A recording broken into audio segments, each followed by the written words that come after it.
topic of tonight's meeting is dismantling rape culture, dismantling capitalism. I assume a lot of you saw our awesome posters that we're hanging around, and that's hopefully why a lot of you are here tonight. My name is Ginger, and I'm a member of Socialist Alternative and an organizer with 15 Now. I was just gonna, if it's okay with everyone, I'm gonna facilitate this meeting tonight, and I'll just give a brief introduction, and then I'll let you know who our speakers are. But as you might have read on the posters, you know, there have been years of mass demonstrations in India and across the globe, and emerging movements on college campuses with tens of thousands marching to demand an end to a culture which tolerates systemic gender-based violence. In the US here, Republicans have taken Congress after years and years of mounting attacks against women's reproductive rights, which they're only continuing. But I would question whether or not these attacks against women are a natural or inevitable way of life. How can real progress be made to stop epidemic levels of rape, pervasive sexual objectification, and women's oppression in general? Socialists argue that the oppression of women and LGBTQ communities are ultimately linked to capitalism. And dismantling rape culture also requires dismantling the problems and links with capitalism and the systemic exploitation and oppression which comes along with that. But is a socialist transformation of society possible? And how do we link the fight against oppression to that fight against capitalism? We hope to begin a conversation on these questions and cover much more in the topics tonight, I think. And to talk a little bit about who the speakers are, we have 3 speakers who are going to start off the discussion. Then we'll open it up and we can all kind of talk together for a little while, and then we're going to throw it back to them to kind of wrap things up. Tonight we have Kelly Boleen. She is the National Treasurer for Socialist Alternative and a national convener of the SA Women's Caucus. Next to her is Eva Metz, who is an organizer with 15 Now and has been doing excellent work with the fight for raising the minimum wage in Minneapolis. And then Larissa Pacella, who has worked on the Time War for City Council campaign in 2013. The same year that we got Shama Sawant elected in Seattle, we ran a campaign here in Minneapolis, and we were narrowly defeated by just 229 votes, and Larissa was an integral part of that campaign. So yeah, thanks again, welcome everyone, and we're gonna start with Kelly speaking first.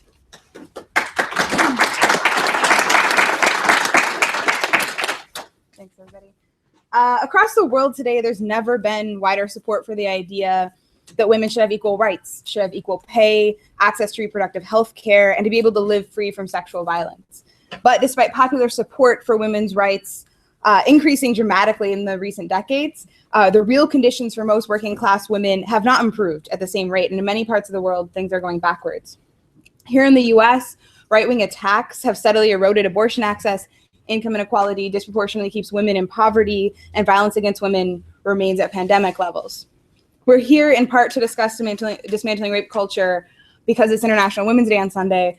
We have a lot to celebrate for the gains that women have made and lessons to draw from that. But also on International Women's Day, I think of 22-year-old Tracy Thurman, who in 1984 called the police repeatedly on her abusive husband and was explicitly told that it wasn't their business what her husband did to her.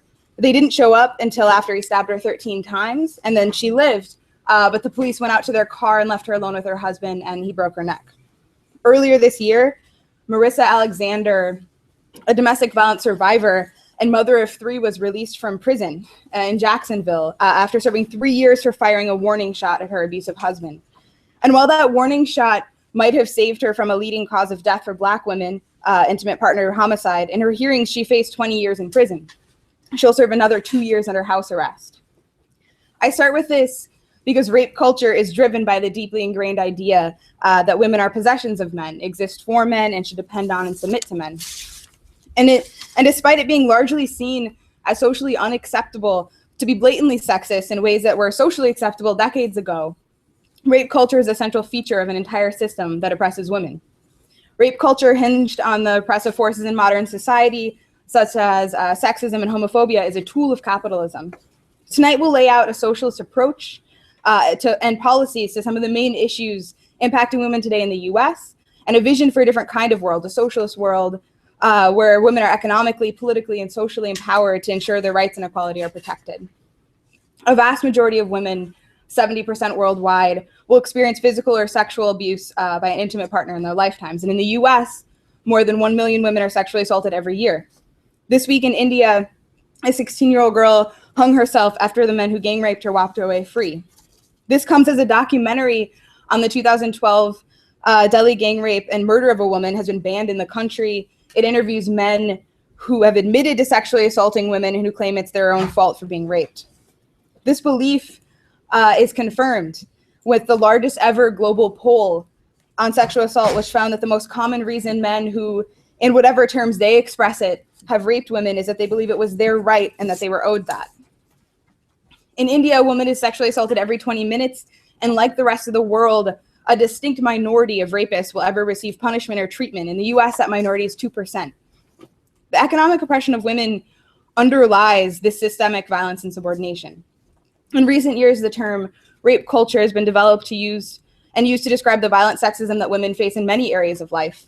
The term encapsulates the idea that the problem isn't just the act of sexual violence itself, but that the constant threat of sexual violence against women permeates throughout our culture to oppress women. Rape isn't just a crime that happens because there are a few terrible men in the world. It's taught and it's excused, and it must be fought on a wider basis. Rape culture and sexism are damaging to all genders.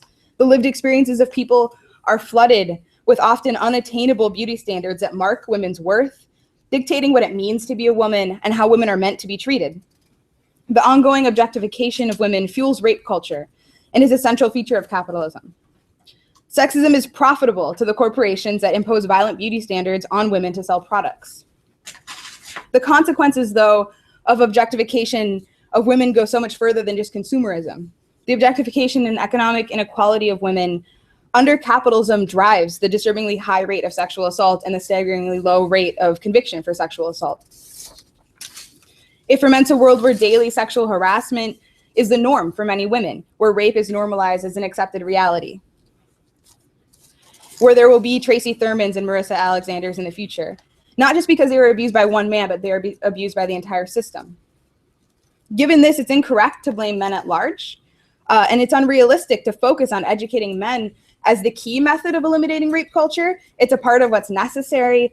Men should be taught not to rape, but as long as capitalism's hold on society is constantly teaching misogyny, we can't fully dismantle sexism and create an equal society. That is the scale of rape culture. There's a serious contradiction that exists right now, which is that there's widespread recognition and outrage that violence against women is a problem, but no movement to adequately fight back. With no mass movement for women on the scale of like in the 1960s and the 1970s, in the last decades, we've only seen an endless stream of small-scale protests and mass outrage at sexism expressed on the internet, for example. Rebuilding a mass women's movement will require putting forward fighting socialist demands that promise to fundamentally transform the lives of women. In the last years, there have been several significant fightbacks against sexual assault and rape culture. The pandemic ongoing rate of sexual assault on college campuses has been challenged by young women and men organizing for stricter legislation and protections for survivors. The Carry That Weight movement in particular inspired women to join a rape survivor in solidarity, helping her carry the weight of her experience and to denounce the university's pathetic lack of a response. In 2011, thousands of people across the world participated in slut walks to challenge victim blaming after a public official suggested that women who want to avoid being raped stop wearing slutty clothing. These movements and others represent widespread anger and were led by young women. They challenged mainstream ideas in society, sexist ideas, and made a real impact on sections of society. Women-led labor unions, such as the National Nurses Association and the Chicago Teachers Union, have been on the forefront of struggle for predominantly women workforces. The increased visibility of Black trans women in the mainstream culture further challenges the notion that femininity justifies violence. Yet there's a dire need for the women's movement to represent the struggle of trans women. Uniting people of all gender orientations to fight oppression isn't simply a moral issue. It's a statement of what's necessary to dismantle the oppressions that divide working people with varying levels of violence daily. We can't fight for a world free of sexism, but which accepts racism. Further, any successful women's movement needs to represent the struggles of all working class women, not just white middle class women, and this absolutely requires then that we fight the other oppressions that women face. We can't end rape culture without demanding an end to the profit-driven media industry, which systematically objectifies women, without demanding reproductive justice or healthcare or education or ending poverty. And we can't tackle the oppressions of women generally without tackling all of the wider oppressions and class inequalities produced by capitalism, especially when sexism and racism and homophobia and transphobia are intricately connected and dependent on each other. We should draw that out in particular, I think, when we talk about the systemic underreporting of instances of sexual assault, that it's not just sexism that plays a part in that. Almost half of transgender people report being uncomfortable seeking police assistance, understandably, for anything at all, far less for something so violating as rape. Similarly, there are millions of undocumented women who face the threat of deportation if they call the police. Women of color who are more likely to experience police brutality in their families, or LGBT people who may fear reinforcing a stigma around same-sex relationships. In this way, racism, homophobia, and other oppressive relations in society reinforce a culture that tells women not to get raped, rather than developing institutional responses to end systemic sexual violence. The mass outrage exists to build a women's movement that bases itself first and foremost on the struggle for working class women and stands in solidarity with the struggles of the LGBTQ community, immigrants, people of color, who are all specially oppressed under capitalism. And so I'm going to leave it at that for now and allow Eva and Larissa to draw out how exactly we get there.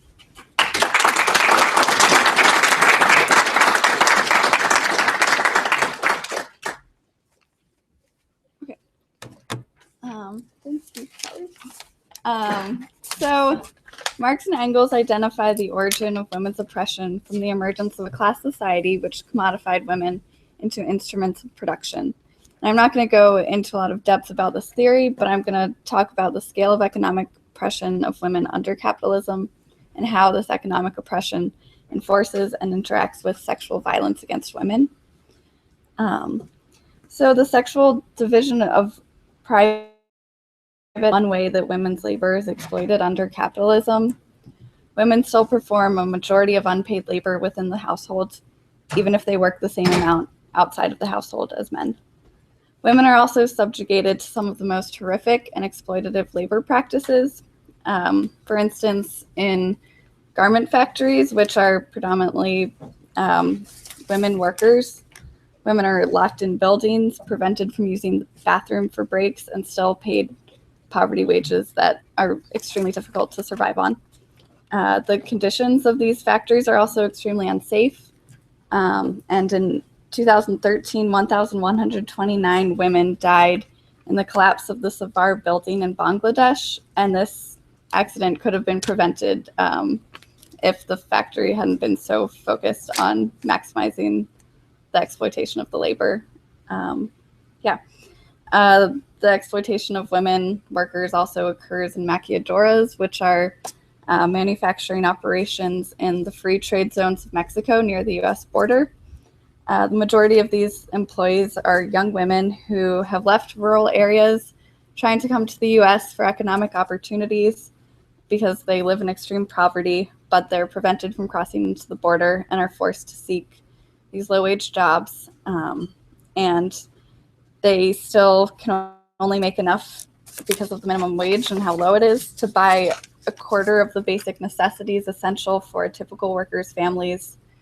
Working conditions are also extremely unsafe here.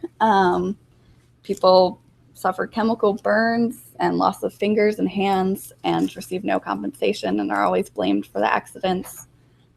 Women also are forced to tolerate sexual abuse and harassment and brutal intimidation by their bosses if they attempt to fight for their rights and unionize. They work 60-hour work weeks, which is in addition to childcare and housework, which they also do the majority of. Capitalism also exploits women's bodies and turns them into forces of labor through human trafficking, prostitution, and more. And I'm not going to really go into depth on this, but it could be a potential topic of discussion tonight.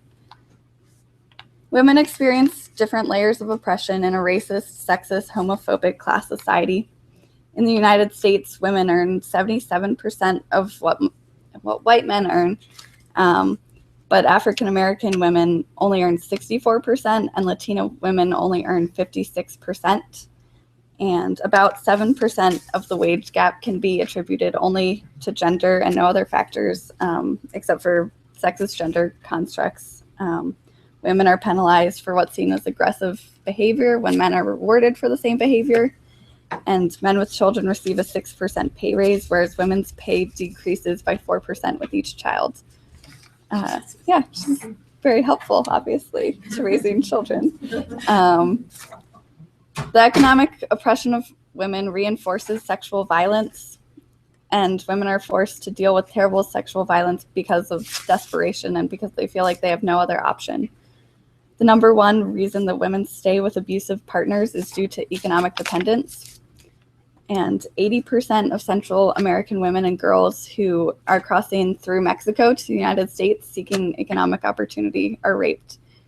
And yeah, it's awful. Low-wage workers also are forced to endure the worst sexual harassment and feel that they have the least ability to address it because of job instability. One way this plays out is in tipped labor.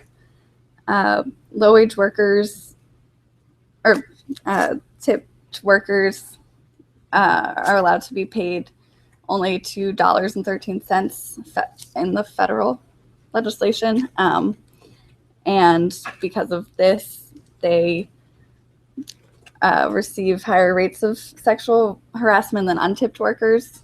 Or, sorry, I'm saying this wrong. Than workers who receive a minimum wage before tips. And they're also less likely to report on it because they have greater job instability. The economic oppression of women also limits their reproductive rights. And in the United States, poor women are 5 times more likely than affluent women to have an unplanned pregnancy due to less access to contraceptives and abortions. Reproductive justice and the right to choose is more than just the legal status of abortion. In reality, access to reproductive health care has been cut off for many women who cannot afford to overcome expensive obstacles such as long travel to the nearest provider, 72-hour waiting periods, mandatory counseling, all of which require people to take time off work. And in 89% of counties in the United States, there are no abortion providers at all. Women also deserve the right to raise children, which requires economic security, free childcare, healthcare, access to healthy food, quality housing, and quality public education. So the recent attacks that the right wing has launched against reproductive rights disproportionately affect working class women and they also reinforce the various forms of violence that these women face in all aspects of life. So the need for fight back against these attacks is dire. Now I'm going to talk a little bit about strategies to address the extreme economic oppression of women and the sexual violence that it reinforces. So one theory of feminism is liberal feminism, which emphasizes a woman's ability to maintain their equality through their own actions and choices and through legal and political reform, and to use this to elevate the status of women. This theory of feminism is found in books like Lean In, which tell women to be more assertive in the workplace and break through the glass ceiling that prevents women from rising to the uppermost rungs of the corporate ladder. Sexism and women's oppression isn't necessarily conscious and deliberate, though. It's deeply ingrained into our capitalist patriarchal society. And a recent study showed that Hillary Clinton paid her female staffers just 72 cents to the dollar of every man, even though she is a self-identified feminist. And there's a quote by Catherine McKinnon that I really like that says, "Liberal feminism offers women a piece of the pie is currently and poisonously baked." So under capitalism, women's rights are under constant attack. And while socialists agree that women should receive equal pay for equal work, this can't be accomplished simply by educating people to act differently or pass legislative reforms, as Kelly already talked about. This isn't enough to dismantle the rape culture and end that exploitation of women. While the women's liberation movement achieved significant victories for women in the 1960s and 70s, these victories were incomplete because total women's liberation can't be achieved under capitalism. And for instance, the Equal Pay Act of 1963 prohibits discrimination based on sex in the payment of wages, but a huge wage gap still exists over half a century later. And Roe v. Wade, which was one of the huge victories of the liberation movement is still being constantly attacked. So across the world, anger against women's equality is erupting. In India, mass protests broke out after the rape of a young woman, which Kelly also talked about. And it's a huge issue on college campuses and a lot of places. So what can we do to address these issues and channel this anger into real, long-lasting change? And we need to build a social movement that can both defend and advance women's rights. So across the country, workers are fighting for a $15 an hour living wage, unionization, and workers' rights. And this is a fight that Socialists successfully led in Seattle and are currently involved in the city of Minneapolis. This is an issue of gender equity, as almost 2/3 of minimum wage workers are women. And unlike liberal feminism, which reflects, or it often reflects only the interests of white, wealthy women, the issues of 15, unionization, and workers' rights directly affect the interests of working class women, women of color, and the LGBTQ community, who represent the majority of low-wage exploited workers. This movement is not an end to itself, but it's the start to building the confidence of workers to fight against systems of oppression and build towards a society that benefits the 99%. While this doesn't mean ignoring the unique struggles of women, which, as Kelly and I have described, are very real, it means building an independent women's movement, but also linking this to a broader class struggle and struggles against other forms of oppression.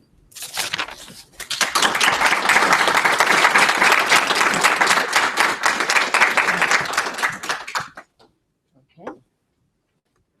Hopefully this turns on.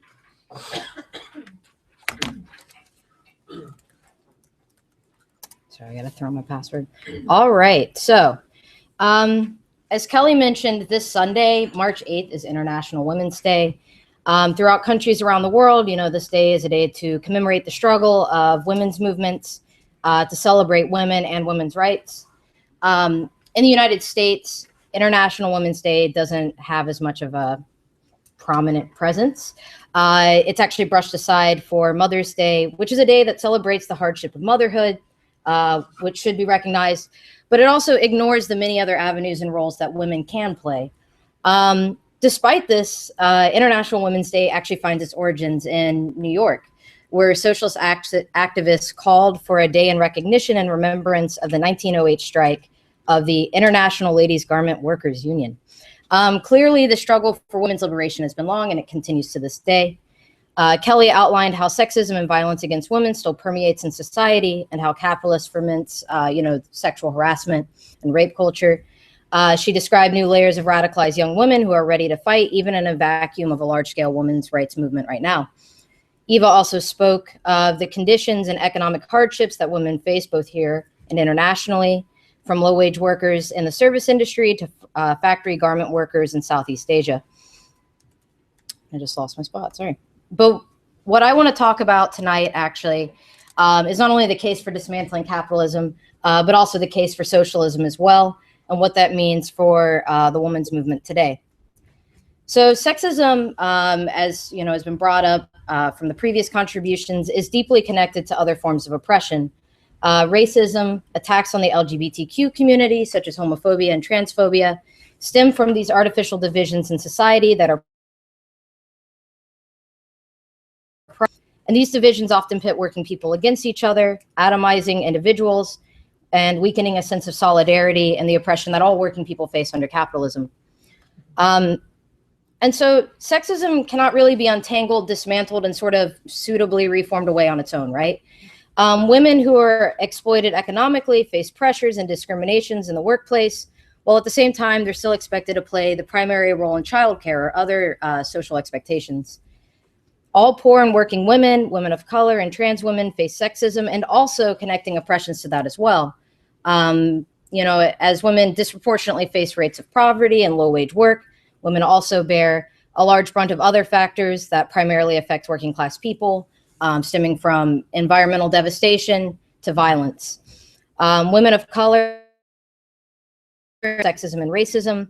Trans women are met with violent discrimination and attacks on their gender orientation. And there's really no single thread to pull at here. Sexism is tightly bound together with other oppressions and exploitations under capitalism.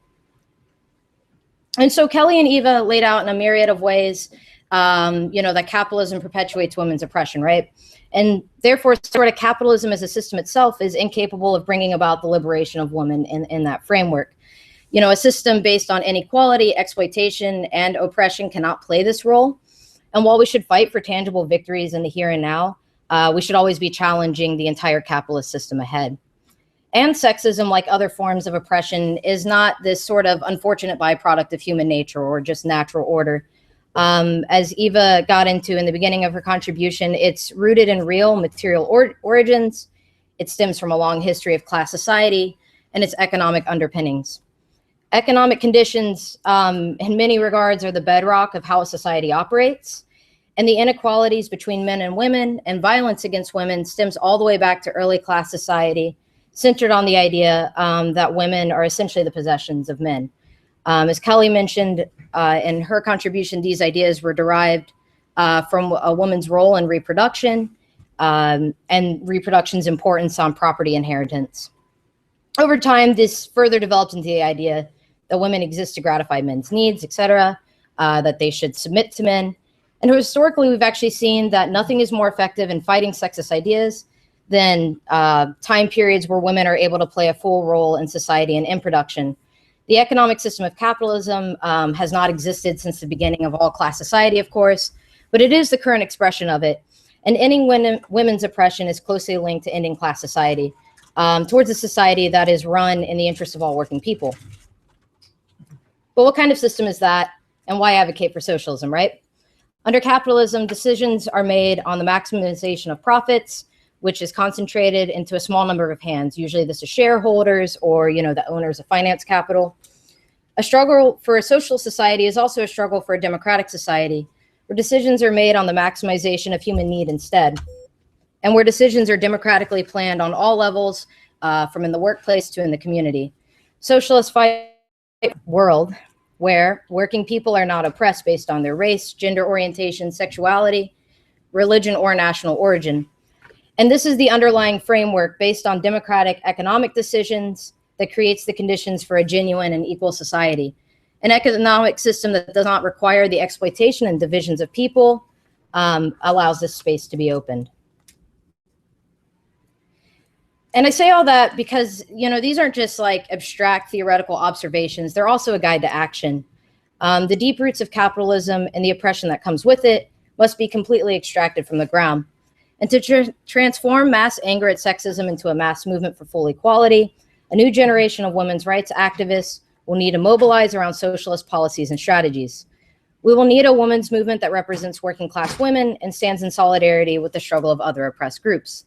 This means movements on the ground, uniting demands against sexism with demands against racism.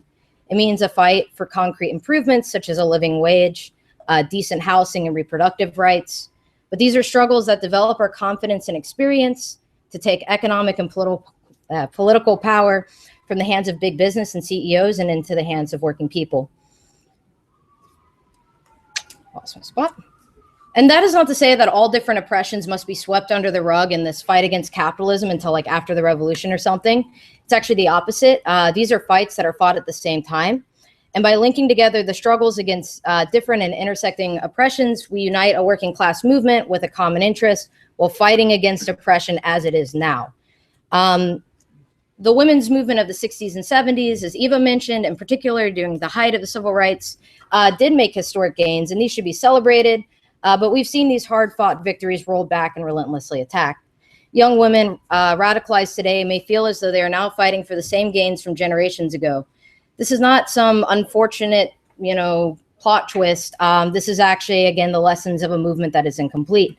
Capitalism continues to exist as the dominant economic force, still relying on the exploitation of women and still fostering divisions between people. This has allowed ruling interests to relentlessly push back against gains. And of course, again, reform should be fought for, but they cannot be fought for forever. Unfortunately, a myopic focus on women's issues in isolation without linking to other struggles sometimes relegates demands and ideas into issues surrounding, again, white middle-class women. Others, though illuminating and informative, don't really present clear steps forward as well. Take, for example, the hashtag Yes All Women campaign. While this social media campaign and others like it provide a valuable space for women to express their experience, they ultimately lose momentum. Movements such as the slut walks in 2011, which drew out thousands of women in the street, raised awareness, but it also isolated other women who in their day-to-day experiences with sexism did not connect with calls for taking back or reclaiming, sexist insults such as the word slut. Legislative avenues for women's liberation cannot be depended on alone. While legislation can be good, from stronger protections against rape on campus to better enforcement for childcare to better wages, it cannot reform the system one piece at a time. For example, and this has already been touched on, so I'm going to skip over a little bit of it. The right-wing attacks on access to abortion. Legally, abortion is still legal, but its accessibility has come to the point that for many working class women, it's not really an option. Attempts at stopping these laws through legislative maneuvering has shown to be difficult, sometimes disconnected, and not altogether successful.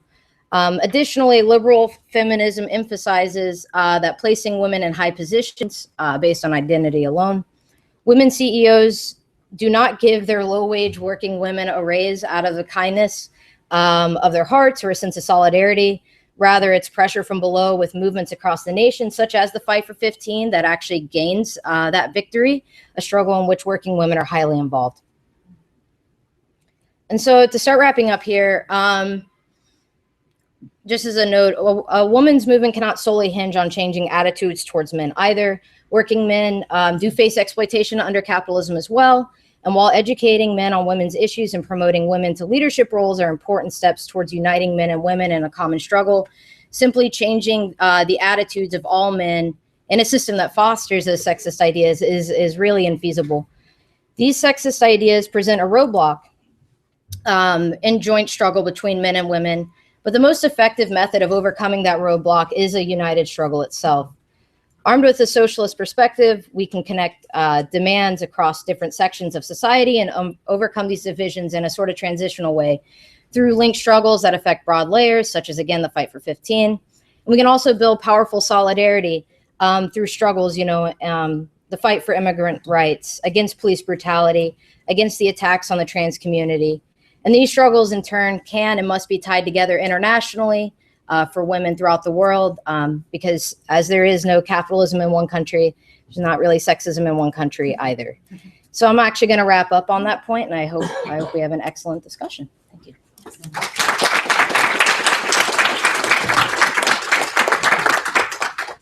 Thanks, Larissa and Eva and Kelly. Yeah, so as Larissa just said, I'd like to open it up for discussion now. I can organize this just so we can make sure that everyone who wants to speak gets to speak. I'll take a stack system. So basically what that means is even if someone else is talking, you can raise your hand, just get my attention, and I'll add you to a list, and I'll let you know when it's your turn to speak. I think we've got the room until 9, so we've got quite a bit of time for discussion if we want. And then I think at the end, once we wrap up, maybe I'll throw it back to Kelly and Eva and Larissa to maybe say a few closing words, to kind of wrap things up for the night. So is there anyone who would like to start out by commenting on the discussion or sort of bringing up something about one of the topics that was raised by the speakers?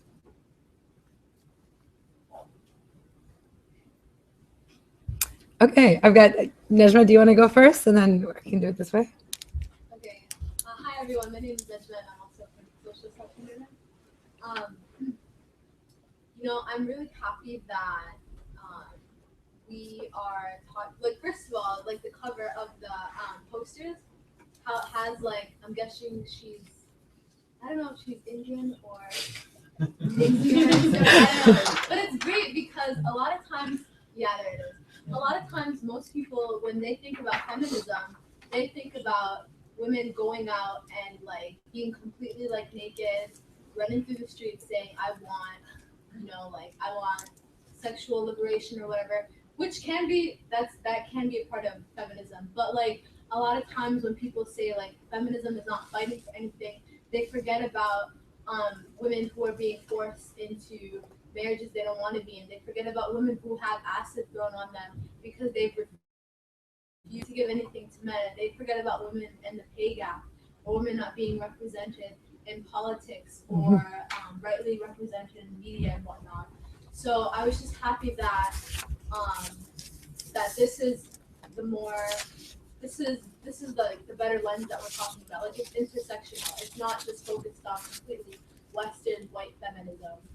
It affects women on multiple bases when it comes to culture, races, and religions. So I'm really happy that we're talking about all the different parts of feminism and not just a one-sided one. Awesome. Thanks, Najma. I didn't catch your name, but if you wanted to go next, and I'm in the green hat. Yeah. I'm Meredith. Meredith. Thank you. Yeah. Thank you all for your introductory remarks. That was really wonderful already, so thank you for that. I'm particularly interested in global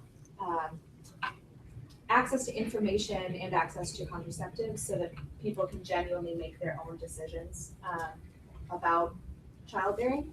And this is what I'm passionate about, but I do have some concerns that we could end up in a world where those who can afford to have children do, and those who perceive that they cannot afford to have children do not, or where women go and nanny for wealthy women while leaving their own children at home.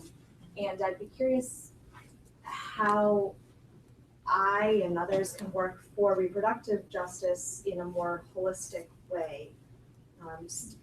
And in developing countries where it's not a choice between unsafe birth and no birth, but there's also an option for safe birth, things like that. Thank you, Meredith. Yeah, did you Yeah, so I just want to be cognizant of the fact that all of us come from different backgrounds and we may not all have the same thinking or way of thinking about the world. So I think it'd be a good idea just to like kind of define what, say, like rape culture is, and just because I don't know, does everybody know what rape culture is? Or I just want to remain aware that we may not all be on the same page. So if like one of the panelists could say something about that, just to get us all caught up. Great. I mean, I feel like a part of Kelly's introduction in particular covered some of what we see as the definition of rape culture, but I don't know if you wanted to reiterate it. Yeah, I that'd think be the great. short version of what I would define it as is that there's a sort of, in our society, there's a constant threat of sexual violence towards women that then permeates in our culture as a part of our existence. That it's the high rates of sexual assault, but also just the idea that it's a constant threat to women is what the biggest, what constitutes rape culture. Does that help? Hope that's clear. I would kind of add to that. Kelly, you talked a bit about how like the expectation that victims of rape should like fight off their rapists or just not get raped in the first place. I think that's part of it. It's not just like the constant looming threat of sexual assault, but it's also like the widespread acceptance of sexual harassment, blame on victims.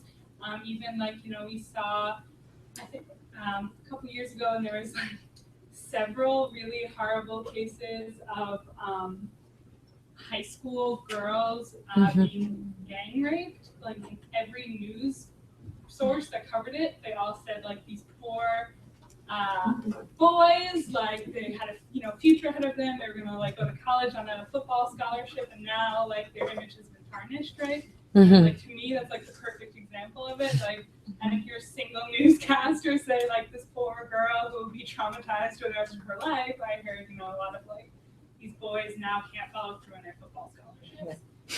So yeah, I think that like as well as the threat of violence, it's kind of like a narrative about blame and responsibility, and also like an acceptance of sexual assault as like a natural thing that will happen if you're like not careful. Yeah. Okay.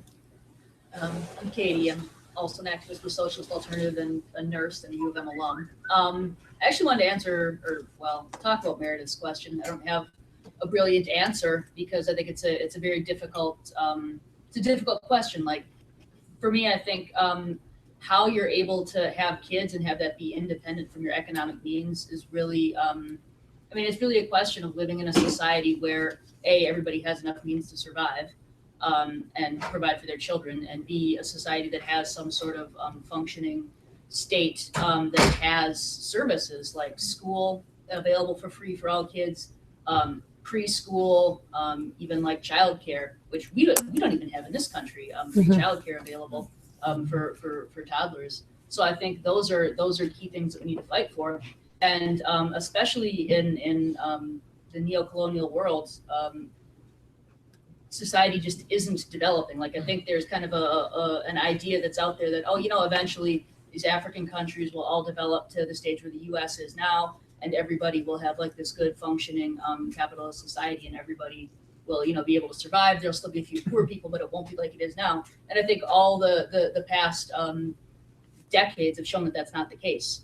There just isn't room in capitalism for every country to be able to develop and live on the same level as we do in the U.S. I mean, in the U.S., the developed countries that exist that way because they exploited Africa first, in America, and that's the basis of the wealth that exists in these countries. And so I would say that's a really good question that you raised, and that brings up to the point about why we need to abolish capitalism and why we need to fight for a different society, for a socialist society in which wealth can be distributed differently, in which working people can run society democratically ourselves through workplace committees, through neighborhood committees, and really like keep the wealth that we make as workers and use it for social programs and use it to ensure that these programs exist so that it's possible, it's feasible for everybody to have kids who wants kids.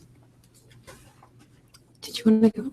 Yeah, just kind of like piggybacking on what you're saying, I think that it's pretty clear cut that there's finite resources in this world, and the concentration of if you want to call it capital or whatever, like resources in general, like is becoming more and more concentrated in fewer, like smaller and smaller hands and fewer people.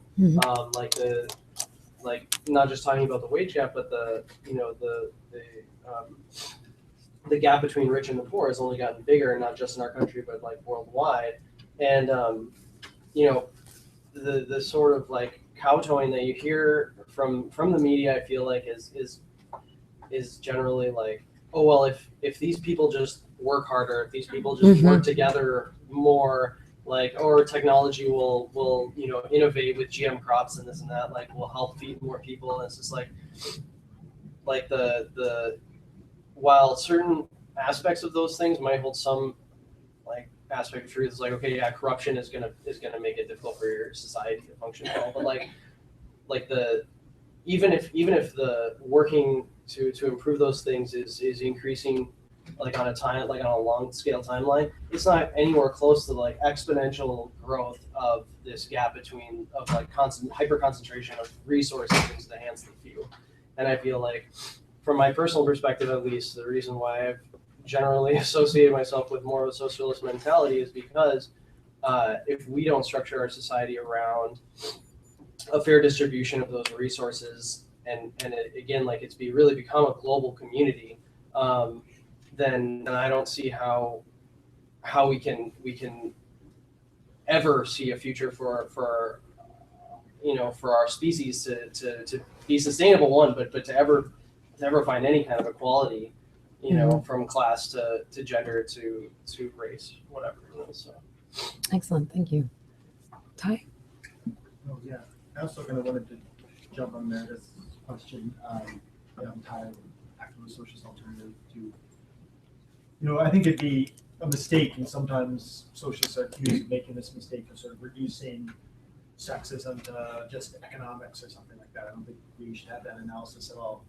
But it is, from the point of view of why does big business, why does the capitalist system so consistently oppose the development of women's rights? It is helpful to see the sort of economic arguments involved. And like, what would it actually mean? The statistic, for instance, of the vast majority of domestic abuse victims, when asked why don't they leave, is because their economic dependence on their partner, their inability to be able to afford their own house, their childcare, have a well-paying job, and all the rest. When we look at why women have such a lower pay, there's the more stunning statistic that you don't hear as much. It's not the 70 cents to the dollar, but it's when you look at lifetime earnings, it's only about 50% of a man's lifetime earning, because you have to, when mainly because of childbirth, and women lose the ability to develop a career the same way that men do. And so when you have things like, in certain countries where the labor movement's been strong, you have 2 years of maternity leave, and then your job has to hire you back at the same level as it was before. That costs a lot of money for business. That means either extremely high taxes on business to pay for that. Things like guaranteed free childcare, the traditional demand of the reproductive rights movement is free abortion on demand, which means that still has to be paid for. Business in this country has systematically tried to make sure that the costs of child care, the costs of home care, all these things are put onto the backs of the family, and in particular on the backs of women. And so to have a society that allows sort of the economic empowerment to live an independent life, to not be dependent on partners, to be able to make the choice to have children or not to have children, requires a dramatic redistribution of wealth in society. And that's why, it's been that's why business puts so much money into these, far right Tea Party type organizations to reinforce the sexist ideas in society, because they understand that a powerful women's movement, just like a powerful movement against racial inequity, is a movement that will cut deeply into their ability to profit. It will help unify working class people to see the real enemy in big business, instead of pointing the finger at one another. So that's why all the the divisions along sexist divisions, racist divisions, all these things are in the profit interests of big business, and why they have so systematically again and again sought to sow those sorts of divisions. So anyway, I think that's, for us, that's why the whole theme of this, of really fighting to link the fight for women's liberation, the fight against rape culture, to a fight for a socialist society is so important. And this is more of a housekeeping piece, but I know a lot of people came in at the last minute, but if anybody didn't get a chance to sign in, is there another sign-in sheet, by the way?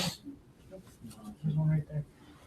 Anyway, I'm going to pass this around. If people want to get involved in Socialist Alternative, we have weekly meetings, are active in a lot of different fronts, including, please sign in if you haven't already. Thanks, Ty. Leonie? That was really amazing. Yeah. Really amazing. I've been in my past, I've not been really a feminist. I've always kind of very, very competitive, and I'm kind of doing it my way. And I was able to compete, but the last few years, I kind of feel it's a very artificial system, and I think human beings are supposed to be collaborative, not competitive, and just kind of forward, going into.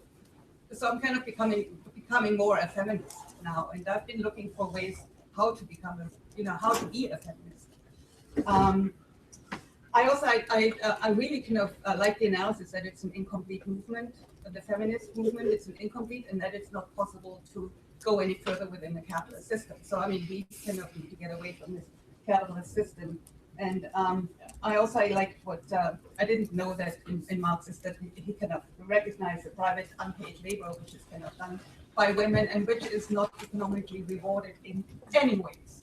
We actually kind of, there's so much burden on women. I had a career, I had a child, and it's just kind of, it's just so tiring, and you don't get any reward from anybody, for all this work you're kind of doing. It's really kind of horrible. And I kind of really like also that we're needing a kind of a transitional program to a kind of more just world. Mm-hmm. And I think the economic dependence on men is kind of really kind of really heavily on women. So last week I was in New York City, and there was a congress on basic income. And this basic income group, it's a very small group, 50 people, was kind of a very academic group. They're kind of doing all kinds of studies, and then they're kind of preparing that. But this last weekend, we had a meeting in Brooklyn, and it was actually the start of a political movement.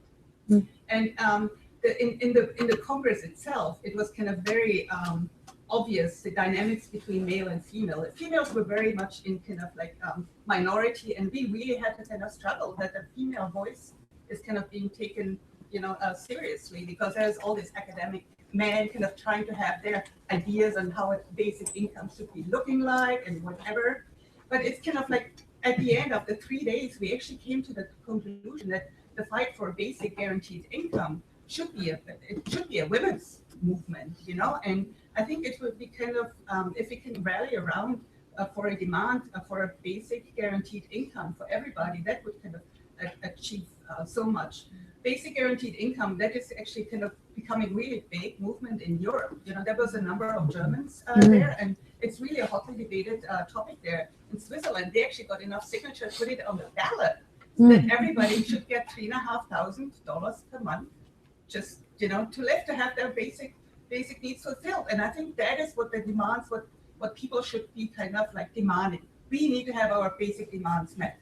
We shouldn't be submitting ourselves to crappy jobs, you know, which is just kind of really exploitive, you know. We should be able to kind of figure out what we want to do with our time, you know. And so I really kind of like that. I think we kind of need to have, there is a strong need for a women's movement. And I think maybe that is kind of maybe a rallying point. Mm-hmm.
Stuff happening on a local level, people feel empowered empowered to sort of vote in different,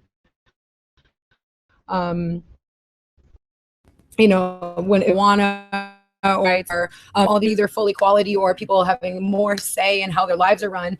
At the same time, I don't think that that means that we want Republican representation. I think what that says is a lot of people are sort of, and I think especially young people with student activism, there's an uptick in a lot of students mobilizing on college campuses, whether it's about you know, against something like sexual assault, but like even about all of these other issues. I think we're looking at a period of time when actually I think our community and I mean, student communities, student activism, working class folks, I think we're seeing a lot of these cross sections coming together to say that like we want to have sort of different things in our lives. We want to have more control over our political and economic lives.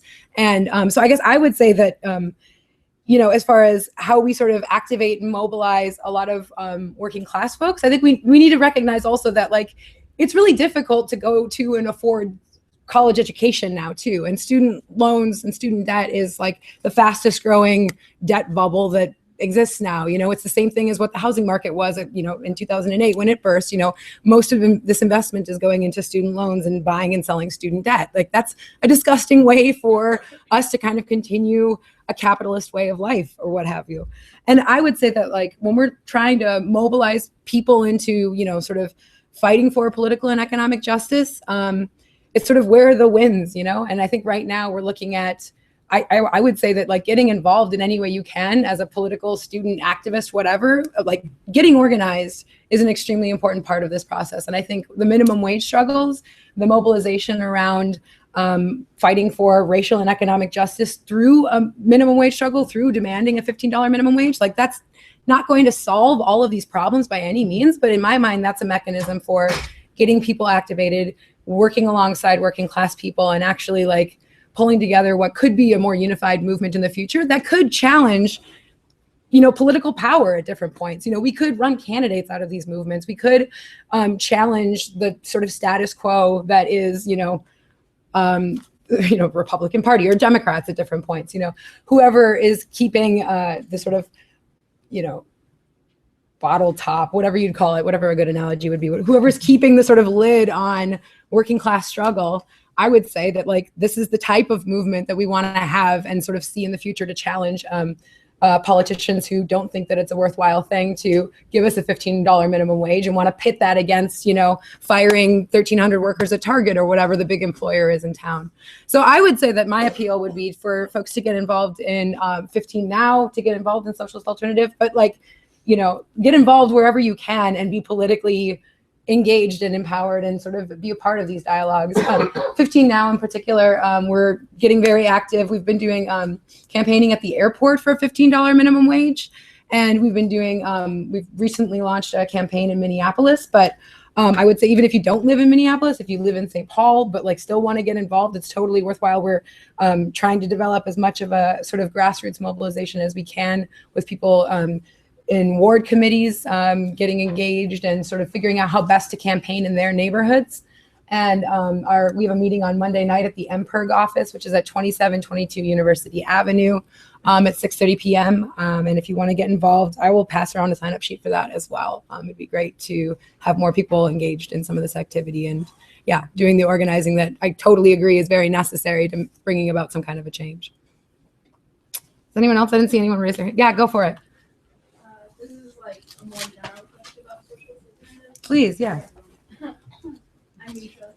I guess I've never been to a socialist alternative meeting before. I've been to like IYSSD meetings.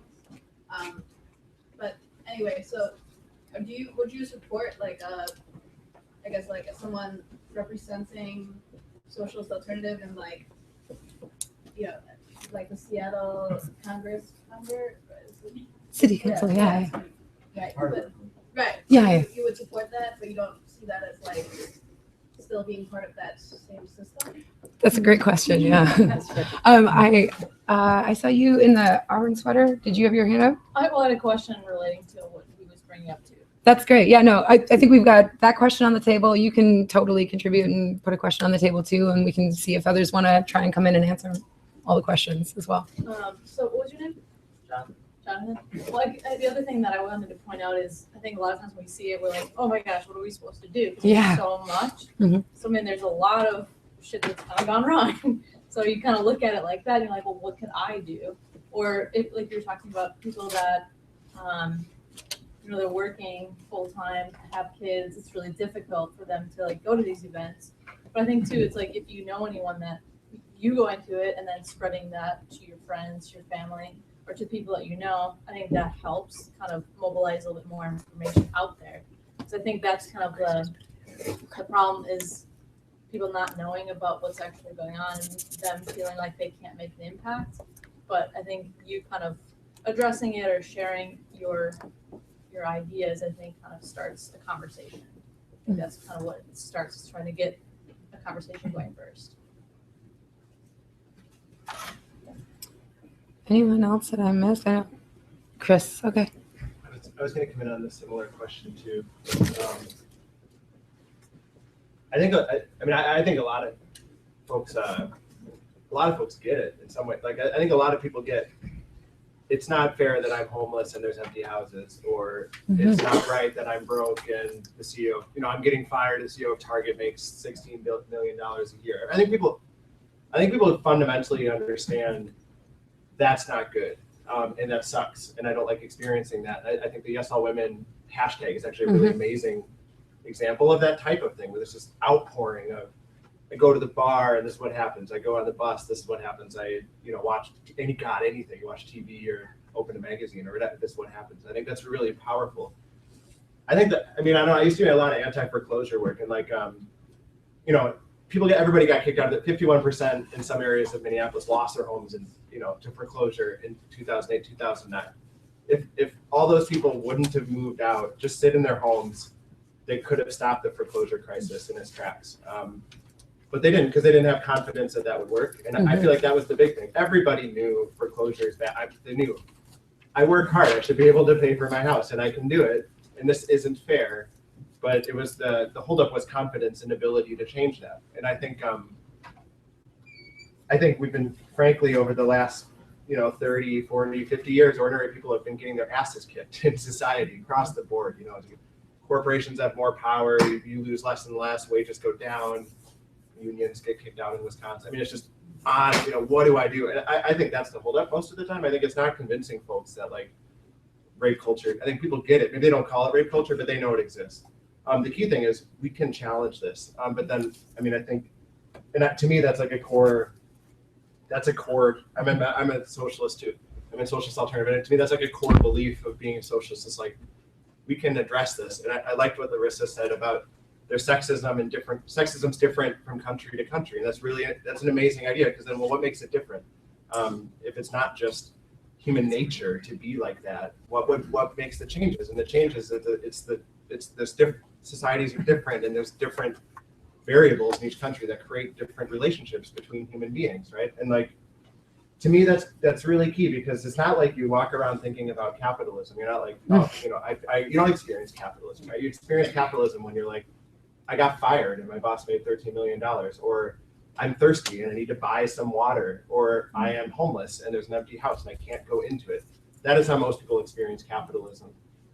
I think that's why it's important to start with the struggles at hand. And maybe just to answer the question about Shama really quickly, I think we should use any opportunity available to us to build from the struggles that ordinary people face. These campus things that are going, we should go to the EU and say, you need a real policy and we're going to make you do it right now. Not because we recognize that one policy on campus will stop this, but because we need to take a step forward, and that step forward will help more people take more steps forward, because it shows a way to address this issue. I think 15 Now does the same thing. People said that. I think the elections too. I feel like, why give up all that terrain to big business to put forward the same crap over and over again? It's not possible. We can't do it. I think we want to build an expression in the electoral arena and use that as a megaphone to put forward ideas.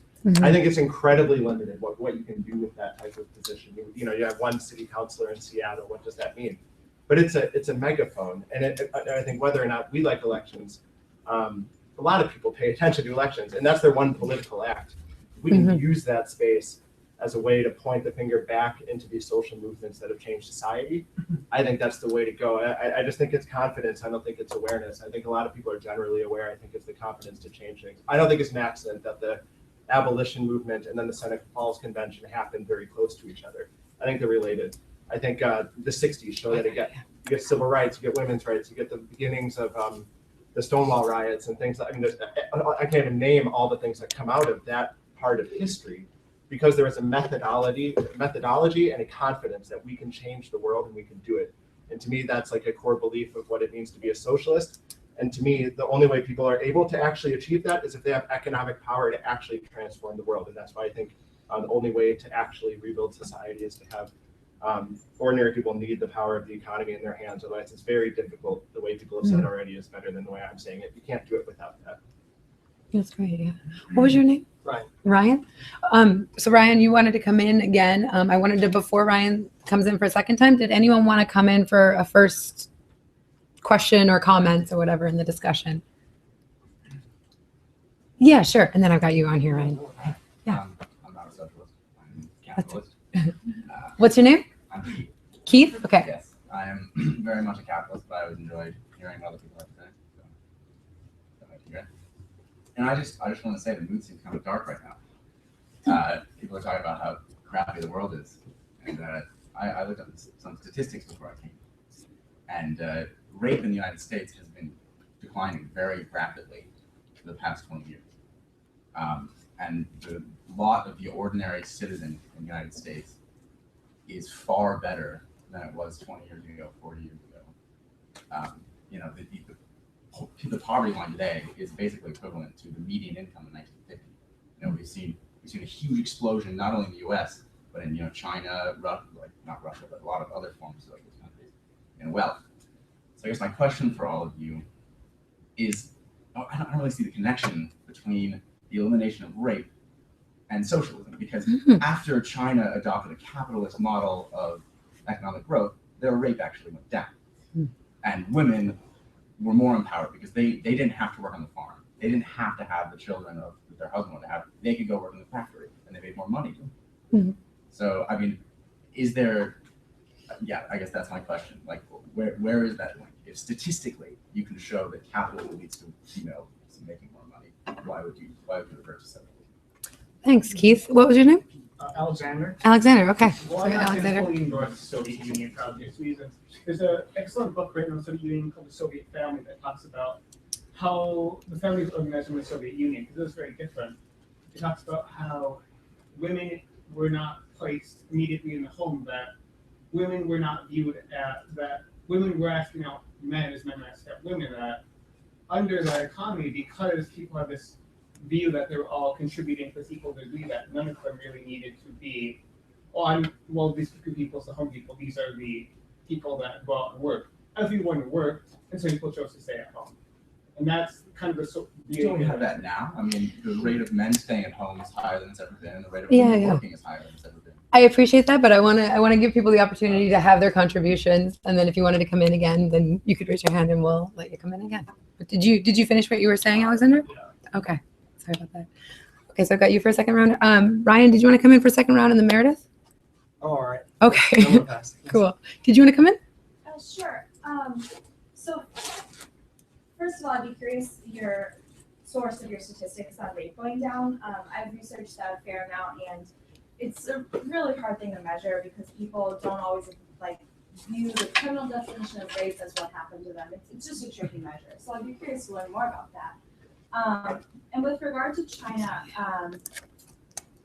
boy, that's a tough one because anytime you try to control people's bodies, there's going to be unintended consequences, even if it's to get women working, even if it's a noble intention. The reality is, got a lot of female fetuses and female infants being murdered.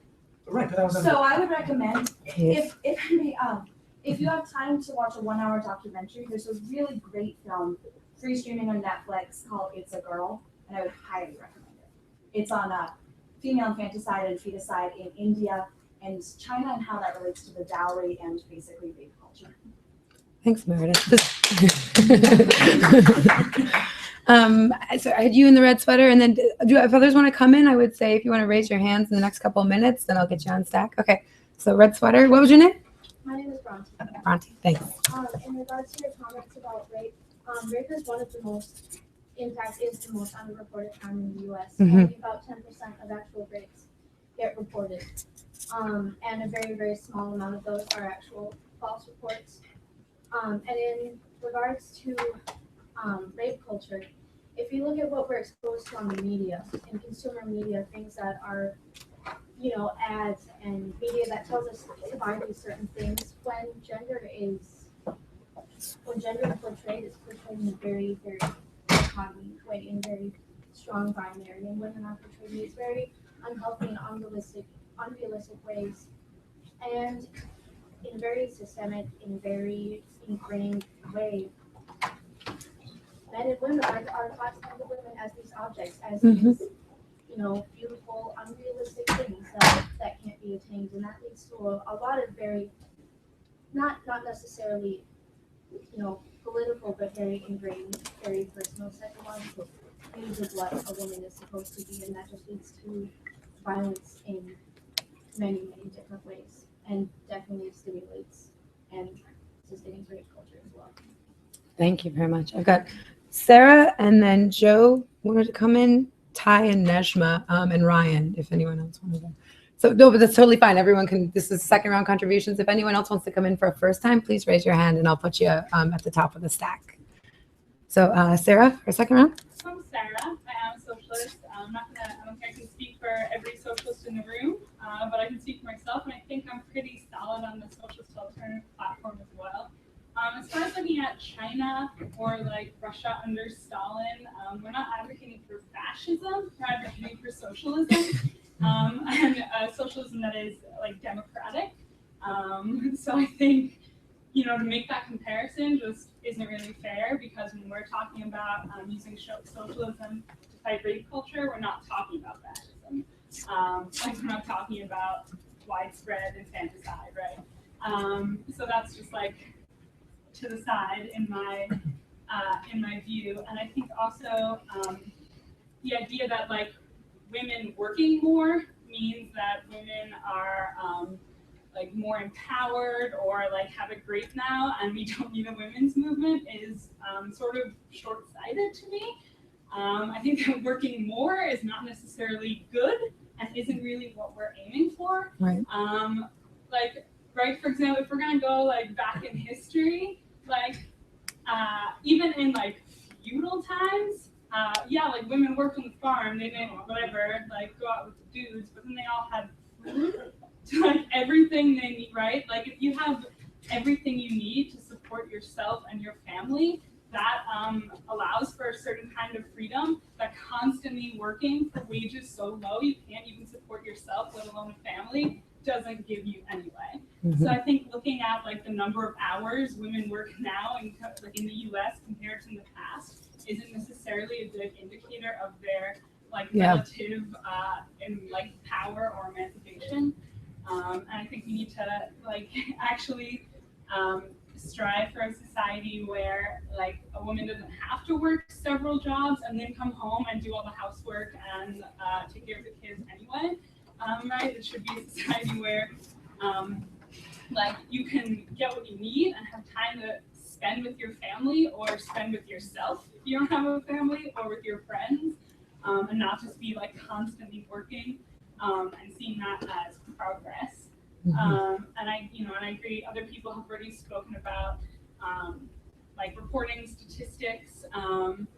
And I think, when we're talking about something as widespread as this, what Kelly, you said 70% of women globally experience sexual violence. Like, to me, even if that's better, that's not good enough. Like, if you know what I mean, if before 85% of women experience sexual violence and now it's 70, like that doesn't sit with me, and I don't think that's okay. And so I think the point of like fighting for a different system is fighting for a system where 70% of women experience sexual violence is not an improvement. Like, there's no world that I want to live in where we look at 70% of women experience sexual violence and we say we're doing better. This is good. Joe, did you want to come in? Oh, yeah, just to the point of capitalism making life better. If you look at the history of the American South during the period of slavery, there were rising standards of living the entire time. Is that an argument for slavery?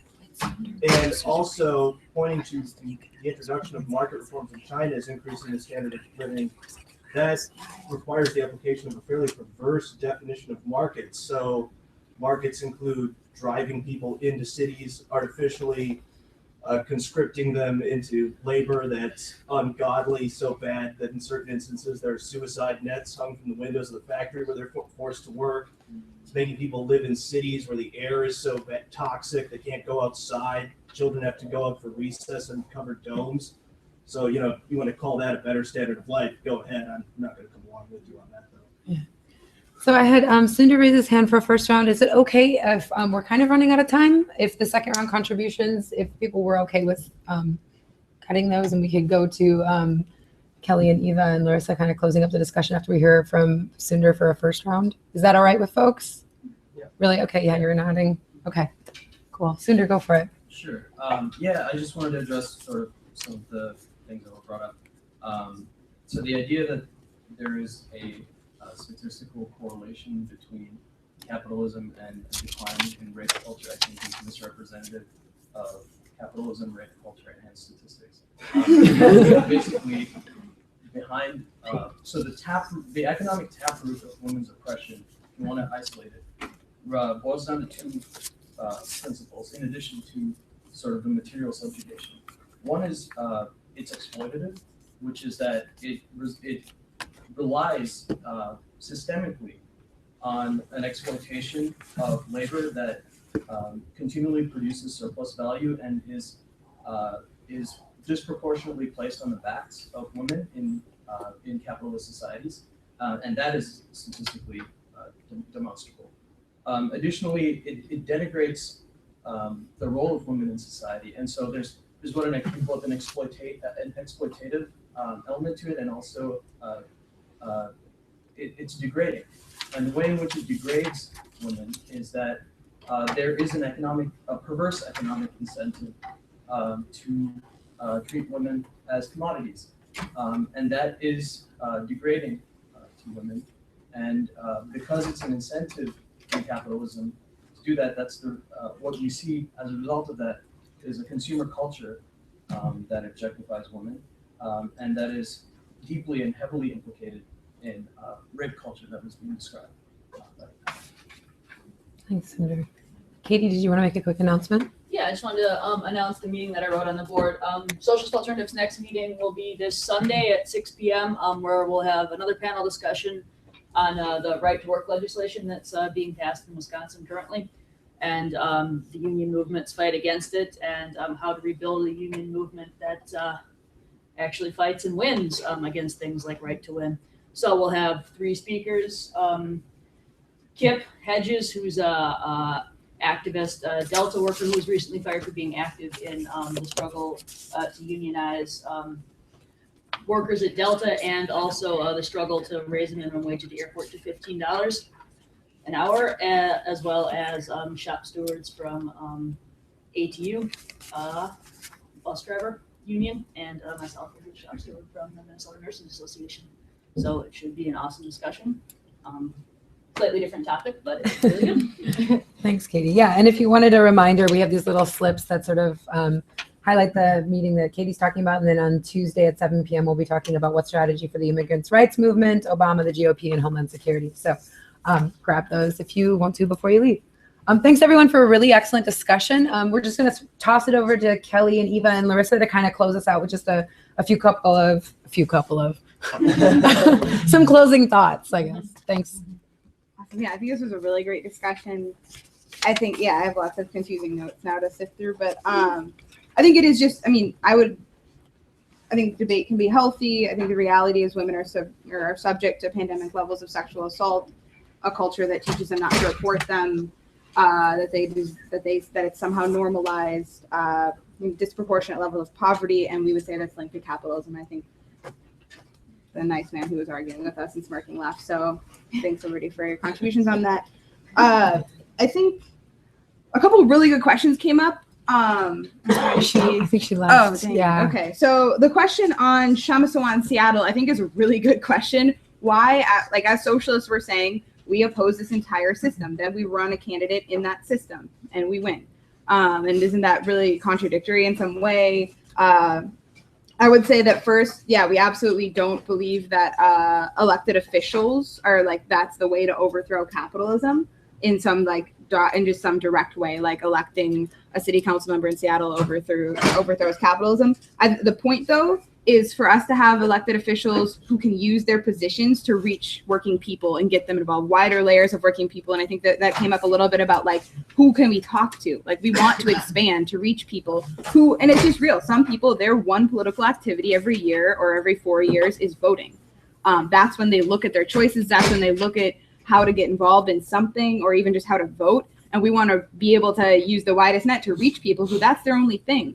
And that I think that in Seattle, it's proved to be a really excellent tool. We use that position and continue to use that position to raise demands that totally challenge capitalism. $15 an hour isn't going to overthrow capitalism, but it challenges the idea that we can just that we can demand and fight for higher wages and win them. And so our seat in Seattle has raised the confidence of workers in Seattle who voted for a socialist, who's somebody who speaks out against the entire system, all the Democrats, all the Republicans, who wins and then can help lead a movement who's directly calling for, no, don't just vote, or making an appeal like, don't just vote and go home and let me lead, but get involved, stay involved, fight for 15. And we won that. And that, I think that increase in confidence for working people is just absolutely, you can't replace that. And I think that that's why we should run independent candidates who are independent from the two parties, which is a crucial element for us, that we would say that the Democrats, absolutely, no matter how, there are lots of well-meaning Democrats who are ordinary people who that's how they see the way to get involved with politics. But no matter what, we see that there's a limitation because of the Democratic Party, its corporate links. There are limitations to being a part of the Democratic Party. So a huge part of our platform is being independent, and that by being independent, we can make demands that actually represent working people. And absolutely, I think it's appropriate that came into this discussion. I think it's easy for discussions on sexual violence often lead into all the other ways that women are oppressed in life. And it's okay not to put some artificial barrier on that because a fight for 15 disproportionately impacts women. And it's really important to discuss that. And there's a couple quick other things on Shama. It's not just that she's not a Democrat. She is a part of a democratic organization that keeps her accountable. She is a part of her agreement. She makes a average worker's wage. She gets paid this ridiculous amount for a city. I think it's like $120,000 a year. I think the second highest paying position for city council in the country. And she gives all of that money, except for the workers. She takes an average worker's wage, which I think in Seattle is $40,000 a year. She gives the rest to social movements. And that's one way that we keep people accountable, because politicians who make millions of dollars have nothing on the line to fight for increased living conditions for working people. She does. I think it was raised under capitalism. It is a real deep sacrifice to get politically active. Working people have limited time, limited energy, and in parts of the world, it's sometimes dangerous physically. That's why it's so crucial that everyone who can get involved does actually get involved and struggles, who does go out there and try to get more working people involved. I would appeal, there's lots of ways to get involved. I think 15 movement across the country is historic and absolutely is a struggle to get involved in. You can do that here tonight. You can join Socialist Alternative. You can talk to any of us in the front of the room at the end of the meeting and get involved with our organization. I think it'd be great if anybody here does that. Because I'd also say that like everybody in this room, I'm gonna guess, is also working class or not. I think that it's appropriate to talk about how to reach out to wider layers of workers. But we're also workers and we're working class people, and it's our jobs to get involved if we can. And so in that way, then I want to really thank Jonathan for raising that point. And then also, I'm sorry, I don't know if you said your name. It's a really good thing to be able to say, like, to define rape culture. Most working people don't know what rape culture is as a term. And I think it's really important we do that and actually talk about the ways that we can reach out to other people. Yeah, I'll stop. And let's go toward the back.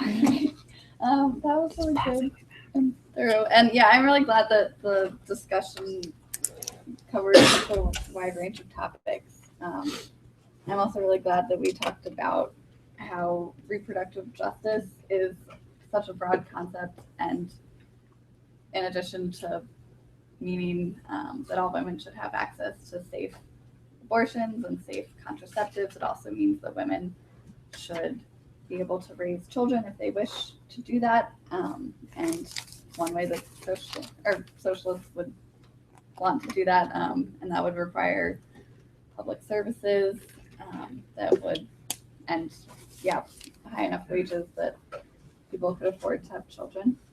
And I think Kelly did a really good job of just describing why it's important to get involved and how 15 Now is a way to do that. And I also just wanted to add that the slogan is 15 Now, and that's like a kind of quick way to sum it up, but it also includes a fight for unionization, which can be seen as a women's issue because women are more often non-unionized workers than men, and that affects their wages and also their workers' rights.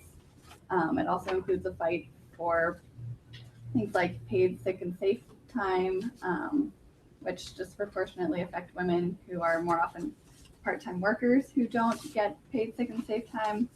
And also women more often have to bear the burden of, or have to take care of children and do other things and really need that time, and things like fair scheduling. So it's a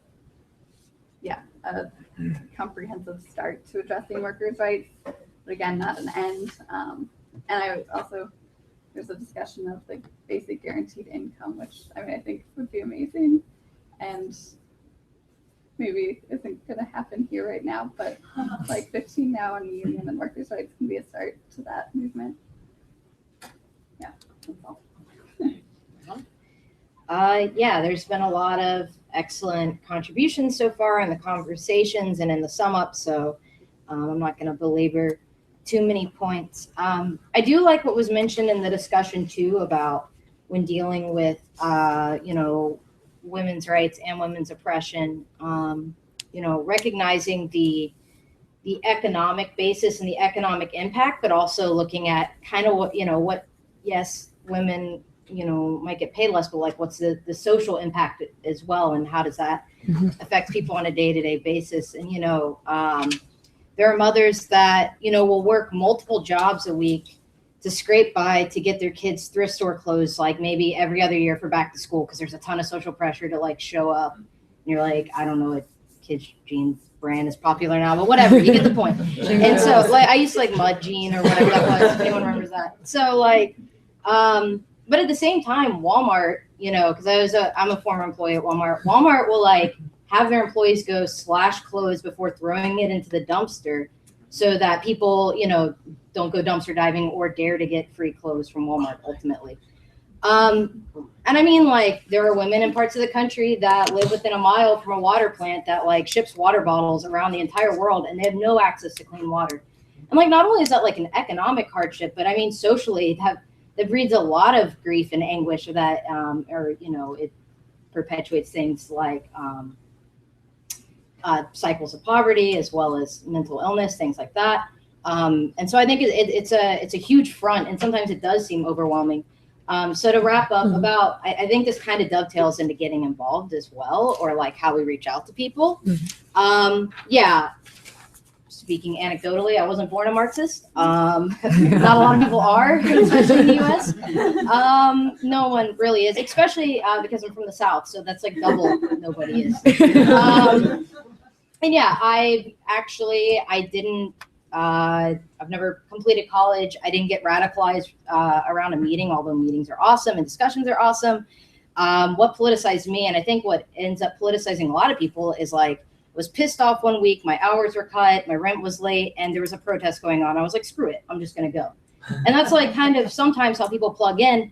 And I think in that way, it's also like a message, anecdotal as it may be, why it's super meaningful to like plug into even, like the fight for 15 and getting involved with 15 Now, or going to neighborhood committees, or joining Socialist Alternative, things like that, are real ways to get the message out there. And you never know. It's great when people join at meetings. Sometimes people will just show up because they heard about a rally for 15 Now or something. And so I think that's an excellent step forward. So I'm going to wrap up on that. Thanks everyone so much for coming. And to Kelly and Marissa and Eva, for a great discussion. Stick around and talk. We still have the room for 20 minutes if anyone wants to talk casually, or come up to the front and check out some of the materials we've got, some pamphlets on the fight against racism and for immigration rights and women's oppression and newspapers. So